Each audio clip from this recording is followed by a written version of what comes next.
Kieran, Mark, appreciate your time at such a busy time of the year. It's a little bit different. You come to my manor. This is where I got married as well, 25 years ago. Nice. Still got the pictures of you on the wall, probably. Probably somewhere in some of the brochures. Let's talk about on the pitch. There's so much to get through about what's going on at Portman Road at the moment, but the pitch is, I think, the most important thing. These are the stats, 14 games to go. We're third in the league. We've only had 4 defeats all season. We're the top scorers in the division, but we're 8 points off the top 2. How do you assess the season so far? Yeah, I think we're in a pretty good place. Of course, you always want more. You always think you could have more points, more goals on the board. But I think we're in a good place for 14 games to go. You know, as we said, coming into the season, it's such a competitive division. We had a lot of ground to catch up from last season and the seasons before that. We're coming in with, you know, the 3 teams come down every season. There's 7 teams in the league who finished above us last year. And we had a lot of ground to catch up and a lot of improving to do. And I think the team's improved. The team's improved in so many aspects, and that's why we've got a lot more points than we had last year, and why we're in a positive direction. I think in general the performances have been really high. We've got 60 points across 32 games, which is a good tally. And truthfully, we probably feel like we could have had more across the first half of the season. I think reality, we haven't had the rub on a few things. We've had some margins go against us in the first half of the year. But even having said all that, we're in a good position. So of course there's 2 teams above us who are having fantastic seasons and doing very, very well. But there's also lots of teams who come into the season with similar aspirations to us who would certainly want to be in our position right now. So we're looking forward to the games coming up, looking forward to hopefully a strong finish to the season, and let's hope we can make it a successful one in the end. We've had a spell, haven't we, where we've had lots of draws. We've had teams come, particularly to Portman Road, and be very defensive, low block. How do you overcome that, and how frustrating is it when teams do that? Yeah, I think it's a challenge in football at all levels of the game, and there's no easy solution. And that's a challenge for us to overcome at the moment. You know, as you said, we've not lost many games this season. Last season we haven't lost many games. I think we've hit a really high, consistent level with that. But we've drawn more games than we would like. Now, we've drawn some games early in the season, probably where we've dropped points late on.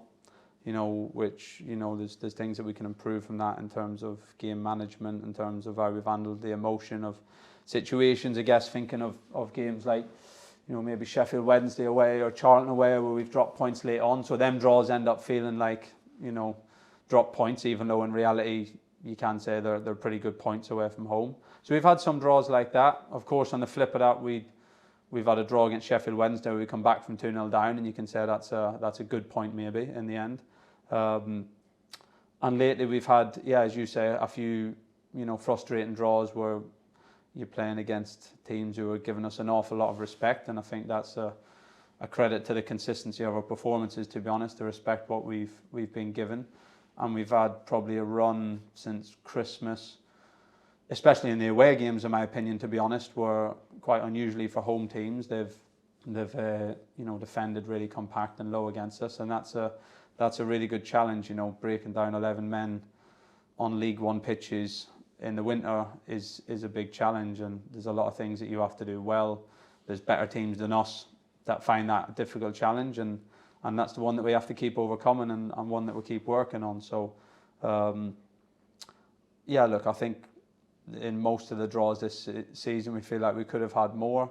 We've had a run, yeah, probably thinking since Oxford on Boxing Day, we've had the Portsmouth and Lincoln and Cambridge and Bristol, some draws where, you know, we find it difficult to break down packed defences, and that's just a matter of work. You know, we're working so hard on it to improve in different areas, and it's a great challenge for us. It's better to be the dominant team and a good team who teams are respecting. I'd rather be in that position, but it's also a challenge for any team to break that down. It's something we're working on. And the way that you want to play, the way you want the team to move the ball, and you want it to do it quickly, I guess the pitch at Portman Road hasn't helped this season either, because it's cut up on occasions, hasn't it?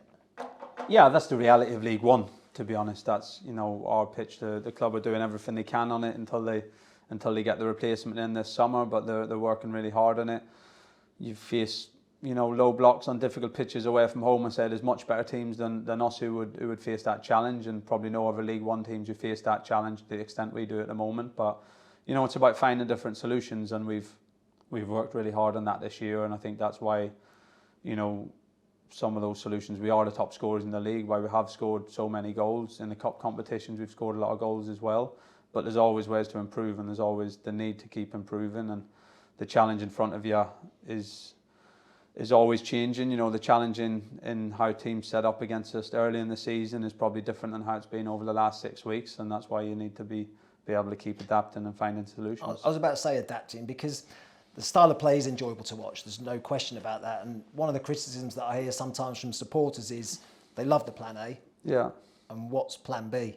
What else can you do to try and break down these stubborn defences at times?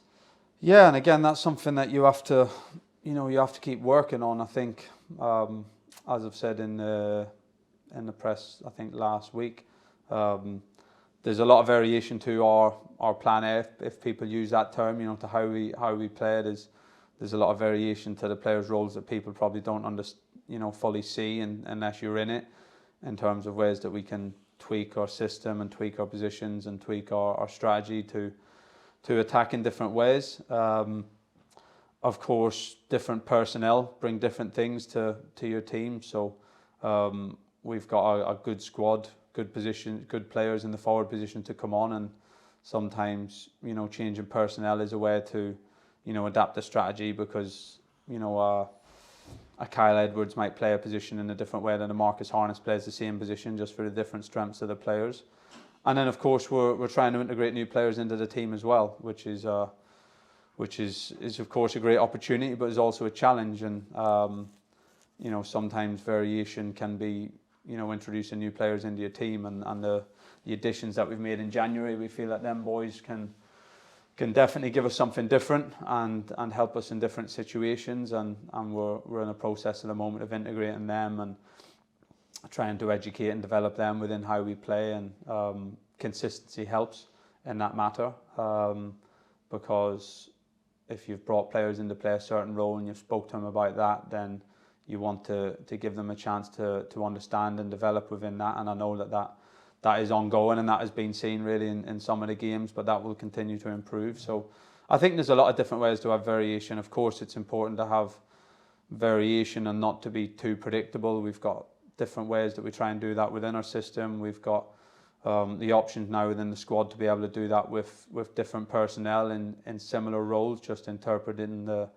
roles differently. And then of course you can look at things structurally as well, about different systems and formations and ways of doing things, which we've done at times. We've changed to 2 up front and different variations when we've been chasing games this year, and we have those options, and we continue to work on those. But in reality, I think we've generally been really good with our performances, and we create a lot of chances. We've created more chances than anyone else in the league by a long way. We've given up a lot less, and that probably shows that we're doing a lot of good things and such fine margins in a football match. So for me, it's always about looking to adapt and improve and find ways to keep developing the team and be hard to play against, but also making sure you keep hold of the good things that we're doing and keep building on them. And I think there's so many things to be proud of and to enjoy about how we play and how we've played this year, that a really important aspect is making sure that we continue with those and keep building on those. I know you study everything around our performance, and analysis is a big part of your coaching. What do the stats tell us about how we're performing? Yeah, I think it's been publicised in a few different matters, that in a few different arenas, in terms of how strong some of the performances have been, in terms of most metrics that you would look at for a successful team. Expected goals, how low your expected goals against are. We know that we're the dominant team in the league in so many areas that are good markers of a good team now.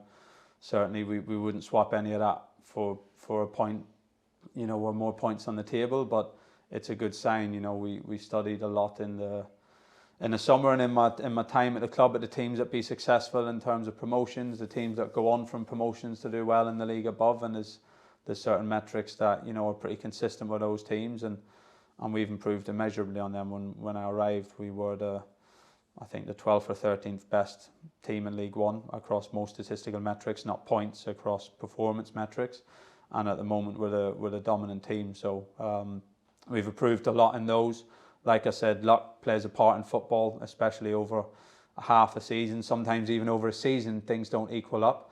But if you do the right things over a long period of time, if you do the right things as a team, if you create a lot and don't give much away, and you continue to develop players individually and bring more good players in, then the team's only going to improve, and you're going to be on an upward trajectory, which we are at the moment, and we've shown that, and that's the trajectory we've got to try and stay on. Something I've been to the training ground this morning, something I hear from the players is that the fitness levels are through the roof as well, and they feel that they're better than anybody else in League One. How have you got the players to that level? Yeah, I think they work so hard, to be honest. I think that's, you know, something that the players acknowledge, and that they feel that we work. You can't speak for anyone else because each club works in their own way, but I know that we work really hard. The training's intense. We don't have many days off. We push hard. The players look after themselves. You know, we got a tight community in terms of the players all live in the area, live close to the training ground. We do good hours. We put good work in. We have a good staff. We have a good staff behind the scenes looking after them, and physically we feel in a good place. You know, we had, as we spoke in the first half of the season, we had an incredible really first half of the season for injuries, which I've never known before, in terms of so many surgeries, so many non-contact injuries, so many injuries that typically in football you consider to be unavoidable. But in terms of the things that you can avoid, in general, the squad's robust. I think the players feel fit and feel the benefits of the work, and we feel that, you know, when the game's open and we can use that we have a real advantage. And of course, that's one reason why, you know, it's not always an open game that we get on a Saturday, and teams don't want to always compete with us on that manner, and that's of course their right. And for us, it's about finding ways to, you know, play the game as a high intensity as possible, and in as open a way as possible, because we feel that when the game's like that, then, you know, the work that we do can really pay off, and we feel in a good place in that way. A lot of the injuries have come in the middle of the park as well. Yeah. A player that's really caught my eye, and he's probably played more than even you expected, Cameron Humphries. How pleased are you with his development, and also some of the other younger players like Luke Wolfenden, and of course the excellent FA Youth Cup run that we've had as well? Yeah, I think it all bodes well. You know, yeah, Cameron, for starters, I think as everyone has seen, is contributed so well to the team. You know, it's been for me one of the big positives of the season on a personal note, just seeing his development from how he was the first day of pre-season, the way he earned the respect of the senior players by the way he's conducted himself.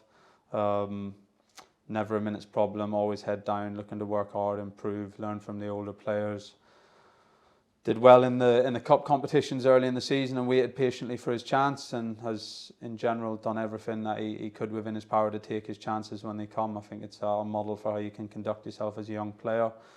I think it's credit to him and credit to everyone else for how he's integrated. You know, if you look at how many 19-year-olds are playing in League One, there's very, very few, and those who are generally the loanees maybe from the top academies in the country. So to have a homegrown 19-year-old local boy who's been at the club since such a young age come in and play in what everyone knows is a really tough physical league and more than hold his own has been fantastic. And to say credit to him, and you know, everyone who's worked with him through his time in the academy, and to, of course, his family as well. And yeah, I think we're in a good position. You know, we have Cameron and Luke, who people forget is still a young player, and now of course Harry, who's, you know, been away and come back. But to have three homegrown players, you know, contributing in a big way to your, not just your squad, but to your starting team many weeks, again, is pretty unique for League One, and it doesn't, I'm not sure if it's happening too many other places. So I think that's something that everyone can really get behind. It helps with the connection between the team and the supporters, and is a good sign for the future, and of course something that everyone can get behind. And yeah, below that, it's, you know, there's some real hard work going on with the academy, as there has been for years, and of course now the club are investing again and trying to build and develop the work going on below.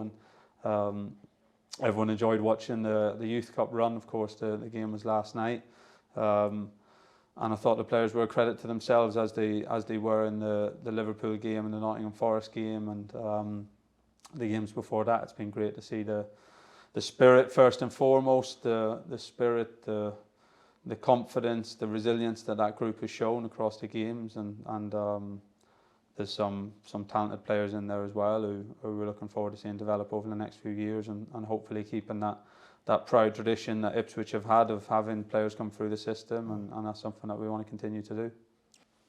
Mark, having got to know you over the last 18 months or so, I'd describe you as impatient. Relentless, but impatient. How pleased are you with the progress that the club are making? Very pleased. You're right. It's a good point that you make. It's been 18 months, and sometimes it feels a lot longer than that. But it has only been 18 months, and I remember sometimes that Kieran's only been here just a year. And there's a lot of work to do, and I've said this time and time again, both on and off the pitch. There is so much to do. If we talk about on the pitch, you know, you walk into the training ground now and it's a very different place. The atmosphere, the culture, the discipline, the organisation around the whole training ground, whether that's academy, 23s or first team, is very, very different. And that's a real credit to Kieran, the coaching staff, the performance staff, the academy staff, who, as Kieran rightly said, are working very, very hard behind the scenes. And I think that ultimately, you know, shows in both recruitment and performances, and ultimately results on the pitch. You know, we've had a busy January again in the players that we've recruited. I think we've had a strong window, and I think in probably previous windows, those deals would have been, whether Kieran would agree, would have been much more difficult to have got across the line. They weren't easy this time round, but now clubs and players are aware how Kieran plays, how his training ground operates. It's a real help and assistance in recruiting those players, whether that's been Leaf in the summer, whether that's been Broadhead, whether that's been Clark, whether that's been Hurst. You know, these are players that have had to buy into what Kieran wants to do, what the club wants to do, and ultimately leave Premier League clubs to come not to the Championship now, but come to League One and join a project and a plan and a journey. And I think, you know, whether that's Kieran and his coaching staff who've managed to portray exactly what they want to do and how they want to do it to persuade these players to come, to the recruitment team and again the performance staff who've played a major part in that, I think that's a huge step forward for the football club, and the type of player that we're now recruiting and can attract, I think, is a huge step forward. And I think off the pitch, well, projects at Portman Road and at the training ground gather pace, and we continue to move forward. So, yeah, you know me well. I am impatient. I'm passionate about what I do. I'm passionate about this football club, and success can't come soon enough. But let's be really clear: success is built. Success is not bought. Success is built. And whether it's Kieran on the pitch, the staff off the pitch, we will be relentless in building success. We'll talk a bit more about the things that are going on around the ground and player recruitment as well. But in terms of the relationship with yourself and Kieran, because you're very different characters, how would each of you describe that relationship? I'll let you go first. Pressure now. No, I'm joking. No, I think it works really well. As you said, we speak a lot. We work, of course, on different sites, and you know, the training ground is more my arena in terms of making sure everything runs well there. And as Mark says, the discipline, the organisation, the work is thorough.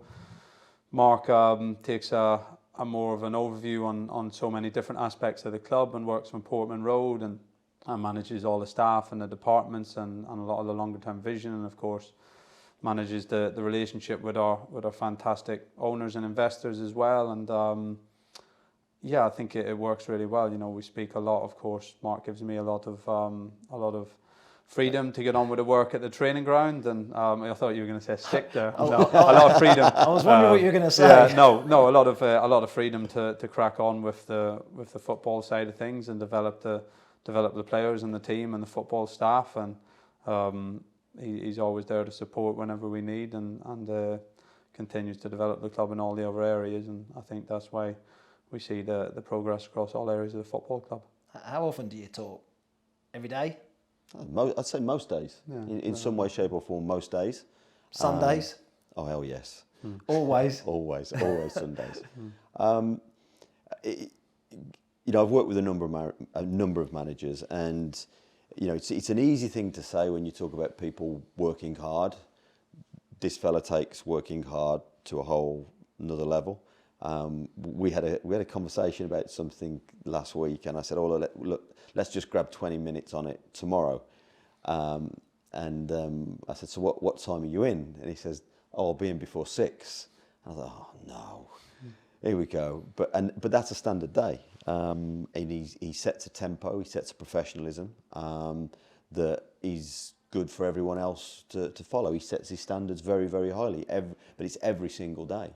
And I think one of the outstanding attributes that Kieran has is his values. He has outstanding work ethic, and it's a pleasure. It's genuinely a pleasure to work with him, because he never gets too high when we win. He never gets too low when we lose. He has a professionalism. He's come from some of the biggest football clubs in the world. He's worked with some of the biggest, most successful managers and coaches in the world, and he's obviously learned and developed and added that to his own techniques, and I think that shines through on a daily basis. Talk to the players, talk to the staff. They'll tell you that. But we also have good debate. Kieran's right. I tend to try and give Kieran the oxygen to do his job. The last thing Kieran wants is me looking over his shoulder watching training every day. That's no help to anyone. But my job is to provide Kieran with the oxygen and to provide him with everything he needs to be as successful as he can. Purely a working relationship, or is it a friendship as well? Oh, get a few beers in the summer. No. Hopefully, there's not much time for anything at the moment. When we're promoted, No, 100% Kieran's a friend, and for me, he works 24/7, 7 days a week, and the staff will know. Unfortunately, my father passed away in November, and the funeral was in West Bromwich, which is a long way from here. He was there. That meant the world to me. And I think that tells you a little bit about what the relationship is. I'm really proud of the work that he's done so far, but he's only just started. I genuinely believe that we're still just at the start of this amazing journey, and I really enjoy working with him. It's an exciting journey. His banter is a little bit dodgy at times, by the way. We'll go into that a little later. Off camera. You've mentioned the 4 new arrivals in January, and the player recruitment. Talk me through the process of the recruitment, the identification. How do you identify players that you're looking to sign? What are you looking for? Yeah, of course we have our style of play, and from that then you have positional profiles and characteristics that you want in each position, and qualities that you want to bring in. You have your vision for the club and where we want to get to, and the type of age demographic and potential and profiles that can make that journey with you. You have the reality of the league that we're in and the challenges that we face on a weekly basis, and of course that brings a requirement for certain characteristics and experiences and a balance within a squad. And I think you put all them things together with the eye of myself and the coaching team, the eye of the recruitment team, some data, watching a lot of video, watching matches live, speaking to people, and it all comes together, and you make your list from there, and you narrow your list down from there, and you make sure that you have targets for each position to improve the squad as and when you can. So for me, it's about, as Marcus said, trying to improve the squad in every window, trying to have a longer-term balanced view on the squad and how we want to develop it to make the journey with the club over the next few years, but also a pragmatic eye on the realities of the division we're in and the challenges that we face, and trying to equip ourselves with enough of the right characteristics to be successful now, while also, keeping one eye on, or keeping a strong view in the future and remembering the bigger picture. So you're looking down the line, really. You're looking at sort of 2 or 3 years down the line as well, and their ability to improve, your ability to improve them, and their ability to maybe play at a high level as well. Yeah, that's certainly one really big aspect of it, and I think you can obviously see that in some of the signings. I guess the likes of a Leif Davis or Harry Clark, you could certainly put in that bracket where you're recruiting players who we think have potential to improve and develop, potential to play at the next level and possibly beyond, to develop within this football club as we make the journey, and also to develop as assets for the football club. So that's certainly one area that we've targeted and looked to add to the squad, and the supporters the ownership have been fantastic in supporting that, and I think it's a really sensible and long-term way to approach things. But it's also important to have the right balance of experience, and it's really important in League One to have experienced heads, to have physicality, to have senior players in the dressing room, and we've added those over the last couple of windows as well. From I guess a Massimo Luongo on this window to the summer window, we tried to add a lot of those characteristics with the likes of Dominic Ball, Richard Keogh, Greg Lee, Freddie Ladapo, senior players who've played in the league or above, and have physicality and personal characteristics that can help us. So it's about finding the balance. Of course, I think it's apparent that we want to invest in high potential young players who we can coach and improve, give experience and exposure to, and give them the chance to come on the journey with the football club as we progress.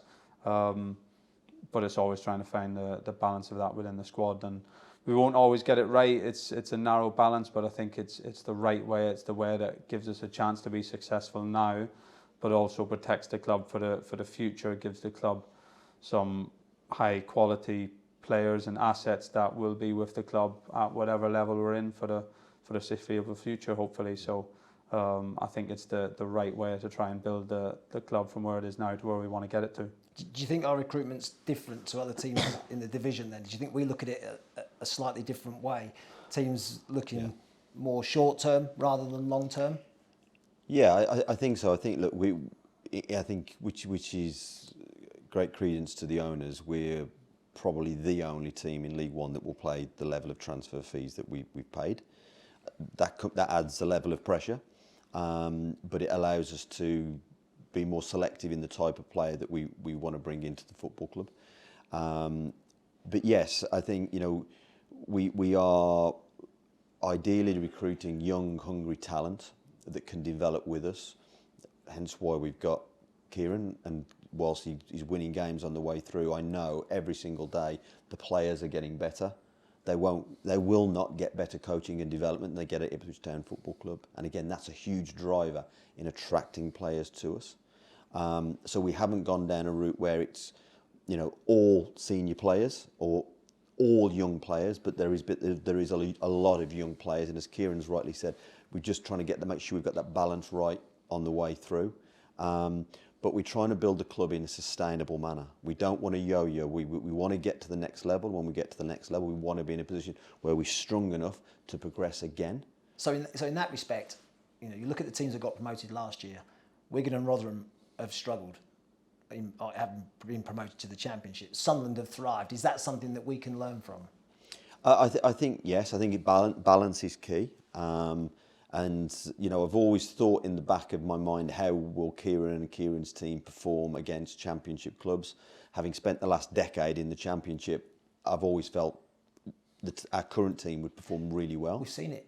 We've already seen it, haven't we, in the FA Cup against Burnley? And I felt almost vindicated in my own mind when I saw those two performances. I mean, there, but the grace of God, we win either game. Mm-hmm. And I think the neutral would have said they are two great games of football to watch. They were two really good teams. I mean, let's be clear, Burnley are a Premiership team in waiting, and we pushed them right to the wire on both occasions. You've got to have the right to get there first, by the way, so we have to earn the right to get out of this division, and that's not easy. and we do not have a divine right, because we're Ipswich Town, to expect that. We've got to earn it, which goes back to Kieran's work ethic, day in, day out. We've got to work our way out of this division. But we do want to build a club that is solid and can deliver sustainable success as we progress. I think there's so many ways to recruit in League One that I've really learned about in my time here, and it's not the Premier League where the biggest teams can go and spend 80 million and get the best players in the world, and that gives them an outlandish advantage. There's the contracts are different. There's so many players in short-term contracts. The loan market is so different, and in my opinion, you can build a really strong season, a really strong team for one season from free transfers and loans. There's no doubt about that. We've signed some fantastic free transfers on a Freddie Ladapo, a Dominic Ball, a Greg Lee, a Massimo Luongo, and you can sign a really, really strong team of men from that. You can make some fantastic additions from the loan market. We took Tyrese John Jules from Arsenal, George Hurst from Leicester, and there's players like that all the way through the league that you can make fantastic additions to your squad in that way, and give you every chance to win a game on a Saturday, as Mark says, with the fantastic support and the long-sightedness of our ownership group. It gives us the potential to look at it from another way, a potential to make acquisitions like a couple that we've made this season that probably separate us from the other teams. And for me, that is a really healthy position to be in for the long-term aspects of the football club. It protects the club in terms of having a strong squad that can have continuity and can grow and develop together, and that's a great way to be long-term successful. What it doesn't do is guarantee any successes in the now. But they're assets, aren't they, though? They are, and I think you can see in League One again, you can see teams who maybe just narrowly missed out last season from promotion, but if your squad and your success is heavily based around loan players or senior players on short-term contracts, you can go from here to here in one season. And we're lucky and privileged to be in a position that we can build the squad in another way that gives me the feeling that the trajectory has got a great chance to continue, and whatever division the club are in, irrespective of results on a short-term basis, there's going to be a squad there that is growing and developing every window and can keep improving, and has a great chance to ultimately be successful. And I think that's a really good way to do it if you have the fantastic support that we do. I say it, like Mark says, it can create a pressure, it can create a narrative. I know the reality that it doesn't guarantee anything for now. It doesn't give you a competitive advantage, in particular on any given Saturday. But it does give you a better chance to be successful in the long term, and I think that's why we've decided to go down that route, and that's why I think it's the right way to go for the long-term future of the club. And beyond that, there's no guarantees, and it's about the hard work and the doing the right things to fight for points every weekend against all the other competitive teams in the division who have other ways of doing things, and try and come out on top in the end. In terms of the transfer business, how do you manage to keep your dealings quiet, and how important is it to keep the dealings private as well? It's very important to keep the dealings private. I think when we came into the club, I spoke openly to the fan base about there was information leaking out the club left, right, and centre, and it was hurting us. It was hurting us in deals, it was hurting us in the market, and it was causing us problems. I think culturally inside the club, we're a very different place now. And it's rare that things come out of the football club. We try and keep our business private, but we do that for a reason, and that's because we don't want to alert competition to what we're looking at. We don't want to drive the prices higher, and we want to try and get things across the line as quickly as we can. And I think you saw the business that we did in January. We concluded fairly early, more or less mid-January. But that's because that work had started in late August, early September. So there's a very, very, very small group of people at the training ground who actually know the real ins and outs of this. But again, once you include agents and other clubs, it can leak out. But I think it's been fairly good in the way we've kept it quiet. It also relates week to week as well, though, doesn't it? In terms of your team news, injuries, you don't want that getting out either, do you? No, it definitely helps from an opposition perspective if you get those sort of noises. So the more that things can stay in house and we can keep it between the walls, and whether that's the walls of the training ground or the walls of the football club, and not give any advantages to the opposition, the better. Recruitment requires investment. How much do you appreciate the support that we've been given by the ownership group? Fantastic, and that's financial support has been fantastic, but also their general moral support, if you like. They're consistently on the phone, talking through the plans. Kieran presented to them with myself before the window opened what we were trying to do, what we thought we should look at. They were very supportive. We presented to them again formally during the window, and again, right up until the last day of the window. The last day of the window, they're calling and saying, look, do you need more? Do you want to do more? We'll support you if you want to do more. And then we have a debate through, and ultimately Kieran makes the call on, is his squad size big enough? Is there anything else he wants? There's nothing I can say that they haven't backed us with. They've been fantastic, and they are relentless and will continue to be relentless in rebuilding the club. I mean, you said you speak every day with Kieran. What about the ownership group? How often are you in dialogue with them? There's a number of them, so there probably doesn't go a 48-hour period where I haven't spoken to one of them on something. Burke's great. Burke picks the phone up after most games, win, lose, draw. How did you find it? What did you think? Brett is similar. Ed Schwartz is consistently on the phone. All of them, in their own equal ways, they're very, very supportive, and want to understand what we're doing, why do we do it this way, how can they help. They're very keen to help. They're incredible in their support. And am I right in thinking you're off to the US for a visit? Yeah, on early hours of Sunday morning after the MK game, I'll be in the US for a week with them, spending some time with them in different parts of the States, catching up on the football, but also outside the window now we can talk about the business plans and the work at Portman Road, how the departments are running, etc. So it's great to get away and see them. And that investment, as you quite rightly say, isn't just on the pitch, is it? It's off the field as well. So many things going on at Portman Road and the training ground as well. Talk us, where are we with everything that's going on at the moment at the ground? We had a projects meeting yesterday. It takes some keeping up with.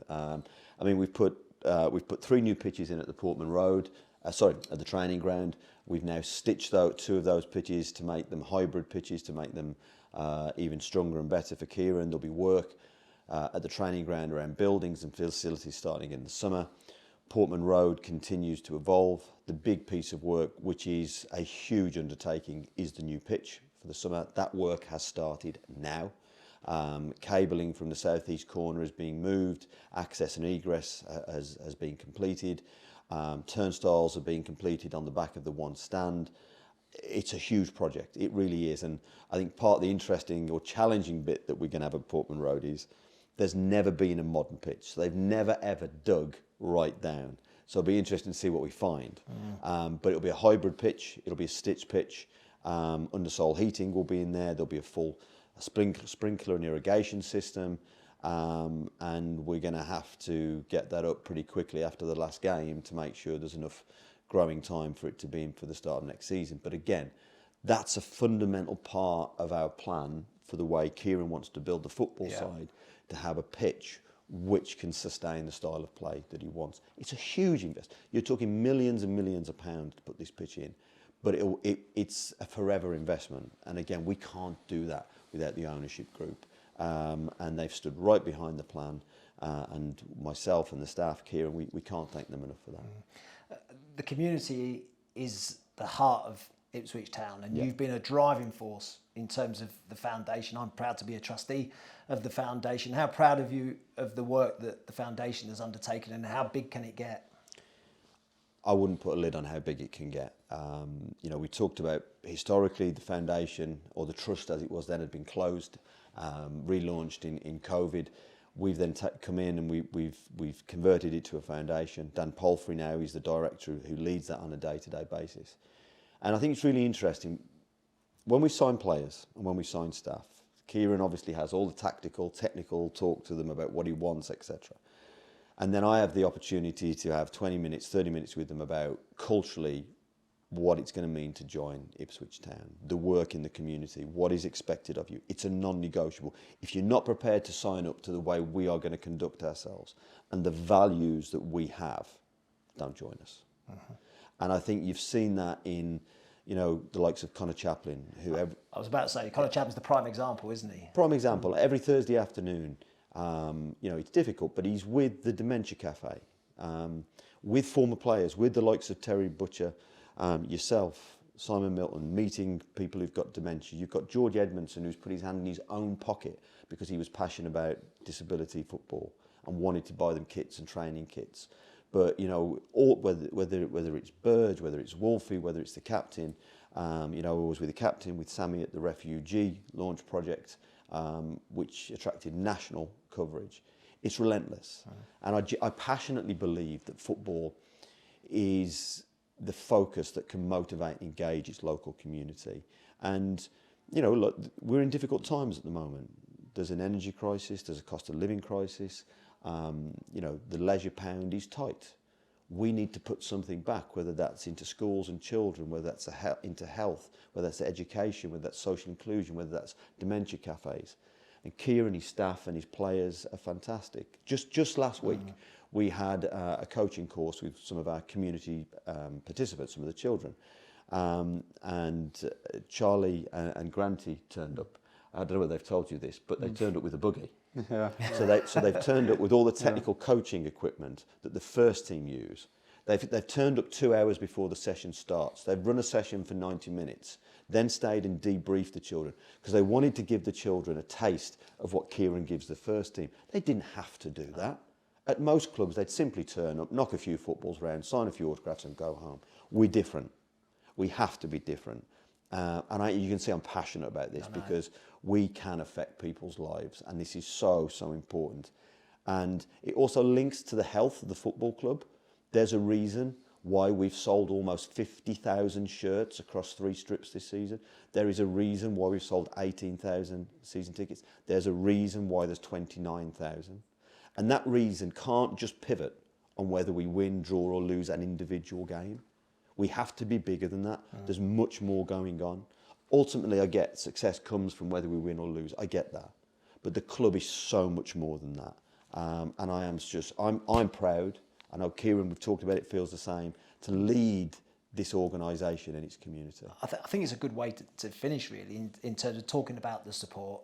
You know, this year we've seen the average home attendance now is at 25,865, an increase of over 4,000 on last season. That's the supporters enjoying what they're seeing, enjoying the matchday experience of Portman Road, isn't it?